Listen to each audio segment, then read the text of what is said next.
జగిత్యాల జిల్లా ధర్మపురి పుణ్యక్షేత్రంలో అద్భుతమైన ఘటన చోటు చేసుకుంది. పవిత్ర గోదావరి నది ఇసుక తిన్నెలో పురాతన శ్రీ లక్ష్మీ నరసింహస్వామి విగ్రహం లభ్యమైతే స్థానిక శ్మశాన వాటిక దిగువ ప్రాంతానికి చేపల వేట కోసం వెళ్లిన కొందరు జాలర్లకు ఇసుకలో కూరుకుపోయి ఉన్న ఈ విగ్రహం కనిపించింది.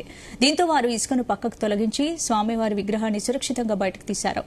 నది నీటి ఉధృతికి ఎక్కడి నుంచో కొట్టుకొచ్చి ఇక్కడ ఇసుకలో కూరుకుపోయి ఉంటుందని స్థానికులు భావిస్తున్నారు. విగ్రహం బయటపడిన విషయం తెలియడంతో స్థానికులు జాలర్లు కలిసి స్వామివారికి భక్తి శ్రద్దలతో ప్రత్యేక పూజలు నిర్వహించారు.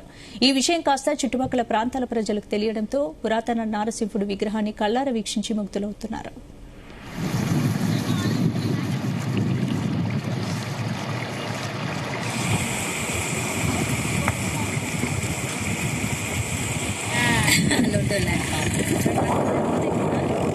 నరసింహస్వామి దేవుడు ఇక్కడ ఉందని తెలిసింది మాకు.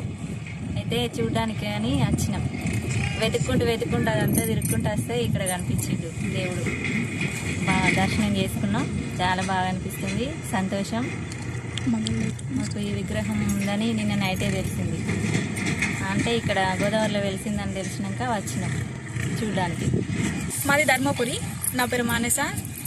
నేను నిన్న నైట్ ఇన్స్టాగ్రామ్ చూస్తున్నప్పుడు ఒక వీడియో స్క్రోల్ అయింది. లక్ష్మీ నరసింహస్వామి గోదావరిలో విగ్రహం కనిపించింది అని చెప్పేసి చూడడానికి కానీ మా ఫ్రెండ్స్తో వచ్చినాం. ఇక్కడికి వచ్చిన తర్వాత స్వామివారిని దర్శించుకున్నాం. మాకెంతో ఇష్టం అనిపించింది. మా అదృష్టం అని భావిస్తాం.